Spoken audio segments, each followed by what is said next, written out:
Utkal hospital रे royal suits उद्घाटन।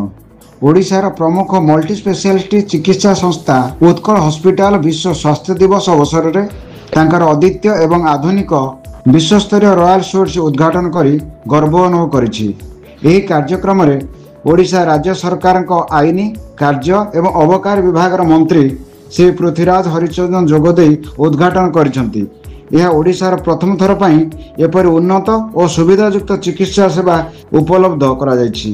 एही कार्यक्रम रे विशिष्ट अतिथि मानक मध्य CEO BK Subodh Singh, MD Pragyan Ranjan Ghadai, CEO Manav, CFO Arun Kumar Khilar, director एवं ऑन्कोलॉजी विभाग हेड रंजन कुमार महापात्र समेत वरिष्ठ विशेषज्ञ डाक्तर एवं समस्त डायरेक्टर ने उपस्थित रही बेले चेयरमैन आदित्य कुमार सामल, फाउंडर डायरेक्टर कल्याण रथ एवं अरुण कुमार महांती अभिनंदन एवं शुभेच्छा जणाइछन्ति। आसंतु शुणिबा आईन मंत्री ठार एवं सीईओ ठार कोन कहउछन्ति।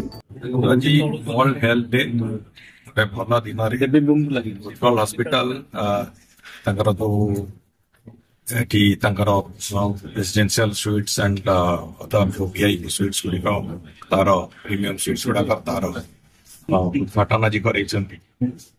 वास्तव में गुड़े समय एमती हुए रोग चिकित्सा गला बेलू अनेक समय पेसेंट माने खोजती गोटे भल फैसिलिटी कोठी से दृष्टिकोण अनेक लोक एटी से सुविधा न पाइले से खोजती बॉम्बे कि हैदराबाद जावा अलग राज्य जावाई अंततः से जो कैटेगोरी रो पेसेंट माने अछंती सेमाननको पई एटी हेल्थ केयर दृष्टिकोण हो और तांकर जो तांकर ट्रीटमेंट पीरियड रो एकोमोडेशन कथा पाई ये संपूर्ण भाव एक बड़ सॉल्यूशन है कि ठिया हो मोर से विश्वास अछि एवं एतिकी अंततः मोर भरोसा अछि जे उत्कल हॉस्पिटल कम दिन भितर ओडिशार हेल्थ केयर सेक्टर रे गोटे जनाशुना ना भलिया ठिया हबार जो प्रक्रिया सेतिरे से माने उत्तीर्ण हो सारिछन्ति।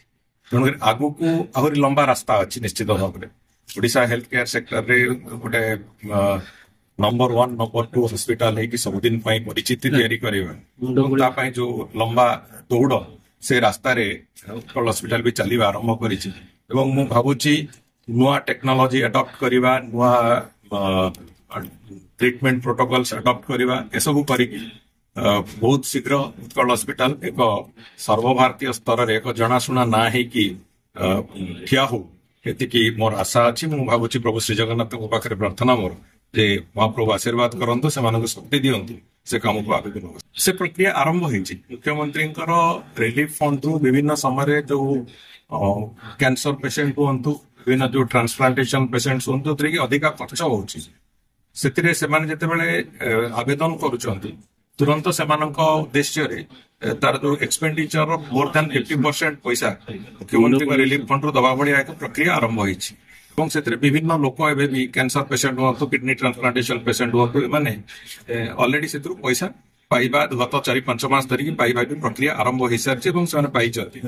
ତେଣୁକରି ଏବେ ଆଉ ଗୋଟିଏ ଜିନିଷ ବି ସେଥିରେ ସେମାନେ ଆଡପ୍ଟ କରିଛନ୍ତି ଯେ ଯୋଉ ମୁଖ୍ୟମନ୍ତ୍ରୀଙ୍କର ଯୋଉ ଗ୍ରିଭାନ୍ସ ହଉଛି ସେ ଗ୍ରିଭାନ୍ସ ସ୍ଥଳରେ ସେଠି ଜଣେ ଦୁଇ ଜଣ ଡକ୍ଟର ବି ସବୁବେଳେ ଆଭେଲେବୁଲ ରହୁଛନ୍ତି। ଯଦି କେହି ପେସେଣ୍ଟ ଆସୁଛନ୍ତି କୌଣସି ଆବେଦନ ନେଇକି ସେଇଠି ଇମିଡିଏଟଲି ତାର कौन ट्रीटमेंट हम से ट्रीटमेंट प्रोटोकॉल फाइनलाइज करके को हॉस्पिटल से एडमिट हे कौन एक्सपेंडिचर हम से तार एस्टिमेट कर रिलीफ फंड रु जहाँ जहाँ आयोजन करने कथा पाखापाखि 24 घंटा भितर कर व्यवस्था कराऊ। तेणुकर ये प्रक्रिया को आम जाइछुं आम आशा करुँ मनीष जीवन जो मूल्य से मूल्य अंततः सबू ओडिया लोकर से जीवन मूल्य को आम सम्मान दबार प्रक्रिया ताकू निश्चित भाव में देखा एवं से दृष्टिकोण जो माने हेल्थ केयर सेक्टर काम कर जो हॉस्पिटल माने विभिन्न विभाग पेशेंट मान को ट्रीटमेंट कर भल कर संपूर्ण सहयोग एवं से संपूर्ण सहायता ये प्रक्रिया निश्चित भाव में दरकार से दृष्टिकोण को आखिर रखकर हम काम आरंभ। नमस्ते, हम सुबोध सिंह, सीईओ उत्कल हॉस्पिटल। आज हम एक वार्ड इनॉग्रेट किए हैं जिसका नाम है royal sweets.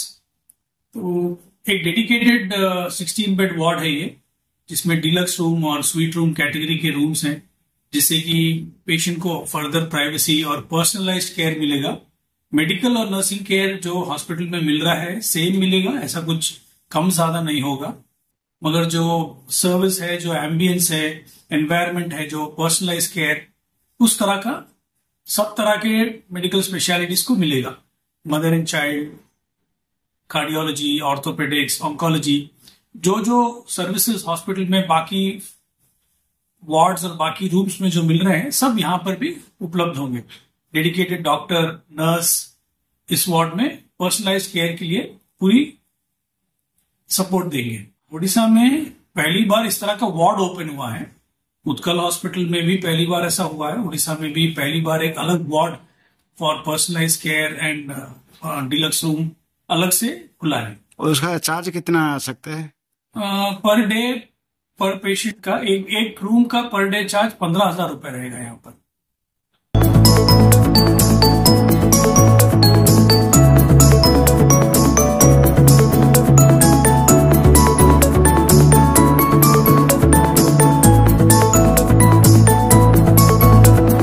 Bhubaneswar Pramod Parida report संघर्ष टीवी।